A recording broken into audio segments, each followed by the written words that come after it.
হে আল্লাহ, এটা আমি কি বিপদে পড়লাম, আপনি আমাকে বাঁচান। আমি এক কাজ করি, আম্মু দেওয়া এই স্বর্ণের চেনটি আমি এক্ষুনি এটুকুর মধ্যে লুকিয়ে ফেলি। এই তুই এই রাস্তা দিয়ে কই যাস? শহরে আমার বাবার সাথে দেখা করতে যাচ্ছি। এই ছেলে, তুই সত্যি করি কই যাইতেছস? আমি সত্যি বলতেছি, শহরে আমার বাবার সাথে দেখা করতে যাচ্ছি। শহরে আমার বাবা চাকরি করে। হা হা হা হা। এই তোরা এই ছেলেরে চেক কর, যা।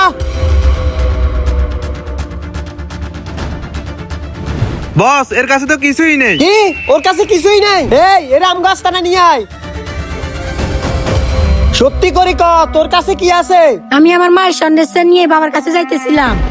কি সত্যি স্বর্ণের চেন? কই রাখছস দেখি। এই যে। আরে তুমি যদি একটু মিথ্যা কথা বলতা তাহলে তো তোমার মায়ের স্বর্ণের চেনটি বেঁচে যেত।